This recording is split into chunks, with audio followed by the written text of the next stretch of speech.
नमस्कार, मी भारती स्वादिष्ट कुकिंगमध्ये आपलं स्वागत आहे। आज आपण बनवणार आहेत मशरूम मसाला। आपल्या घरात जे साहित्य असतात त्याच्यानेच बनवणार आहे, पण चव एकदम रेस्टॉरंटमध्ये भेटते तशीच लागते। तर चला वेळ न घालवता सुरुवात करूया आजच्या रेसिपीला। मी इथे पाव किलो मशरूम घेतलेला आहे। स्वच्छ धुवून घेतले थंड्या पाण्यानेही आणि गरम पाण्याने सुद्धा, कारण मशरूममध्ये माती भरपूर असते। मी हे स्वच्छ धुवून आणि सुकवून घेतले आणि हे वाटण करायचं आहे आपल्याला। 5 टोमॅटो घेतलेत, 1 कांदा घेतलाय, 1 चम्मच सफेद तीळ घेतले, 8 ते 10 काजू, 8 ते 10 बदाम, 6-7 लसणाच्या पाकळ्या, 2 इंच आलं आणि 4 मिरच्या घेतल्यात। मी 2 कलरमध्ये घेतल्यात, 2 लाल 2 हिरव्या। बारीक एकदम मिक्सरमध्ये वाटून घ्यायचं आहे। तुम्ही टोमॅटो जितके वापरतील तितकी ग्रेव्ही छान बनते। तर चला आपण याला बारीक वाटून घेऊया।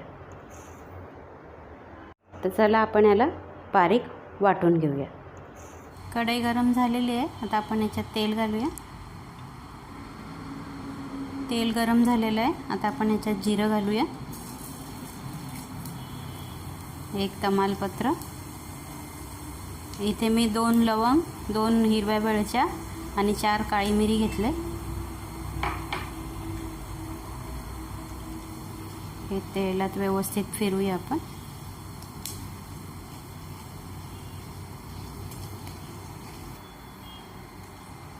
बघा चांगलं फिरवून झालेलं आहे। आता आपण याच्यात वाटलेला मसाला घालूया। हा बघा, आता आपल्याला याला व्यवस्थित परतून घ्यायचं आहे। तेल सुटलं पाहिजे तोपर्यंत आपल्याला याला परतायचं आहे, कारण आपले सगळे मसाले कच्चे आहेत। कांदा टोमॅटो सगळं कच्चं आहे, म्हणून आता ह्याला व्यवस्थित आपण तेलात फ्राय करून घेऊया। व्यवस्थित तेल सुटलं पाहिजे। हे बघा मसाल्याने तेल सोडलेलं आहे। आता आपण याच्यात सुके मसाले ॲड करूया।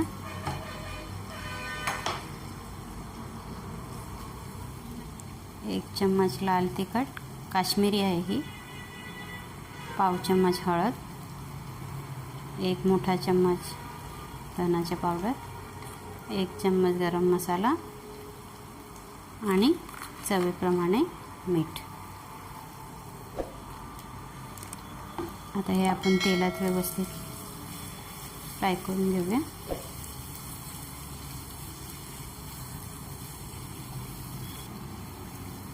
बघा मसाल्याने पण छान तेल सोडलेलं आहे। आता आपण याच्यात पाणी घालूया।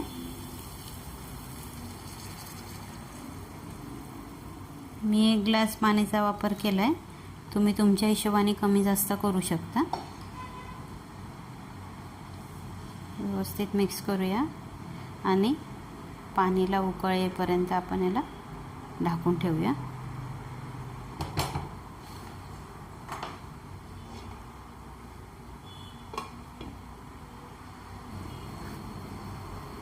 चेक करूया आपण। बघा ग्रेव्हीने किती छान तेल सोडलेलं आहे। आता आपण याच्यात मी हे 2 चम्मच मलाई घेतले, फ्रेश आहे, फेटून घेतलेली आहे। आता हे आपण मिक्स करूया व्यवस्थित।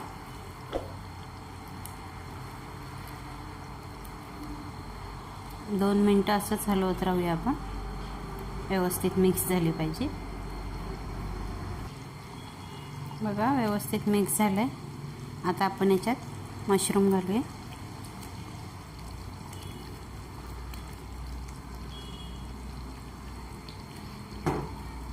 मिक्स करूया। मशरूमला शिजायला जास्त टाईम नाही लागत, आपल्याला फक्त हे आता 5 मिनटं वाफेवर ठेवायचं आहे बस।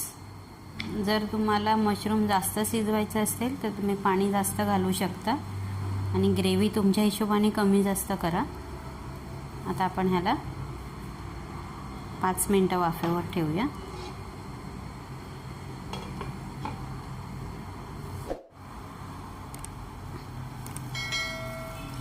पाच मिनटं झालेली आहे। बघा आपली ग्रेव्ही किती छान झाली आहे, मशरूमही शिजलेला आहे। आपला मशरूम मसाला तयार आहे। सर्व करण्यासाठी. चला आपण याला एका डिशमध्ये काढूया. हे बघा आपला मशरूम मसाला तयार आहे. आहे ना एकदम रेस्टॉरंटसारखे आणि चव पण तशीच. झटपट बनते ही रेसिपी. तुम्हीही बनवून बघा आणि मला कमेंट्समध्ये नक्की कळवा. रेसिपी आवडली तर लाईक करा, शेअर करा. चॅनलला सबस्क्राईब नसेल केलं तर सबस्क्राईब करा. आणि हो, बाजूला बेल आयकॉन आहे ते सुद्धा प्रेस करा. म्हणजेच मी नवीन रेसिपीचे व्हिडिओ अपलोड केले की सगळ्यात आधी तुम्हाला त्याचे नोटिफिकेशन मिळेल. तर चला भेटूया पुढच्या रेसिपीसोबत. तोपर्यंत खाऊन पिऊन स्वस्त राहा. Bye bye.